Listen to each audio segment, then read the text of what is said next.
Hello students, how are you? I am doctor Alka Pathak. आज बच्चों में पिछली वीडियो में मैंने जो आपको बताया था कि what is a micro teaching and component of micro teaching and micro teaching cycle. इस वीडियो में मैं आपको बताने जा रही हूँ कि शिक्षा जगत में माइक्रो टीचिंग अगर आया है लेसन प्लान के पहले, तो माइक्रो टीचिंग का क्या महत्व है, माइक्रो टीचिंग क्यों पढ़ाई जाती है, शिक्षक के लिए क्यों जरूरी है, इसमें जो स्किल्स हैं वो स्किल्स क्यों जरूरी है शिक्षक के लिए। तो ये सब चीजें मैं आपको विस्तार से माइक्रो टीचिंग का महत्व में बताऊंगी। शिक्षा जगत में सूक्ष्म शिक्षण का क्या महत्व है, इंपॉर्टेंस ऑफ एजुकेशन।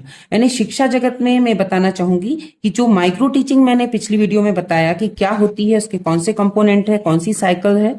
तो सूक्ष्म शिक्षण आधुनिक शिक्षक प्रशिक्षक का एक अनिवार्य हिस्सा बन गया है, क्योंकि इसमें कई महत्वपूर्ण लाभ हैं, है ना। इसको पढ़ाने के पश्चात जब हम टीचिंग करते हैं इंटीग्रेटेड करके, तब इसके काफी सारे क्लासरूम में फायदे होते हैं। तो उसमें पहला कौशल विकास।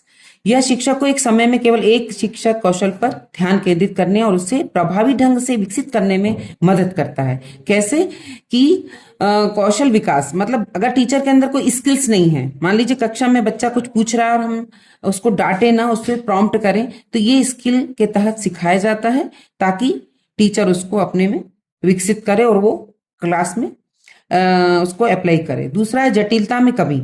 यह वास्तविक कक्षा शिक्षण की जटिलताओं जैसे छात्रों की बड़ी संख्या, लंबे पाठ की अवधि को कम करके शिक्षण को सरल बनाता है। क्योंकि इसमें छोटी क्लास होती है, 5 से 10 बच्चे होते हैं, तो इसमें जो कठिनाई होती है वास्तविक कक्षा शिक्षण की जटिलता रहती है कि डिसिप्लिन नहीं है क्लास में, या हल्ला हो रहा है, या सुनाई नहीं दे रहा है।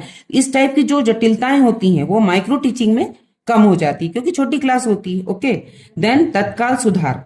इसमें क्या होता है, जब मैंने अभी आपको बताया पिछली वीडियो में कि इसमें हम टीचिंग के बाद प्रतिपुष्टि करते हैं, मतलब फीडबैक। तो तत्काल प्रतिपुष्टि मिलने से छात्र अध्यापक को अपनी गलतियों को पहचानने और तुरंत सुधार करने का अवसर मिलता है, क्योंकि हम उसे फीडबैक तुरंत देते हैं कि आपने ये गलती करी, आप बोर्ड पे प्रॉपर खड़े नहीं हुए थे। तो इस टाइप की गलती का हमको ये होता है कि हम उसको सुधार कर सकते हैं। आत्मविश्वास में वृद्धि। बार बार अभ्यास और कौशल में निपुणता प्राप्त करने से प्रशिक्षु शिक्षकों में आत्मविश्वास और व्यावसायिक परिपक्वता आती है। कि इसमें क्या होता है, जब हम फीडबैक दे देते हैं तो उसमें अंदर एक कॉन्फिडेंस डेवलप हो जाता है कि मैंने सुधार कर लिया और सुधार कर कर मैं टीच कर रहा हूं, तो मुझसे गलती नहीं होगी। तो ये चीज इसमें डेवलप हो जाती है। व्यवहार संशोधन। यह शिक्षक के व्यवहार में वांछित परिवर्तन लाने में सहायक है, जिससे वह अधिक प्रभावी और कुशल बन सके। माइक्रो टीचिंग में जब हम उसको प्लान करते हैं, रीप्लान करते हैं, तो उसके व्यवहार में भी परिवर्तन लाने में ये सहायक होता है, क्योंकि वो जो गलती करता है उसमें अपने सुधार लाता है और अपनी टीचिंग को प्रभावी और कुशल बना सकता है। नियंत्रित वातावरण।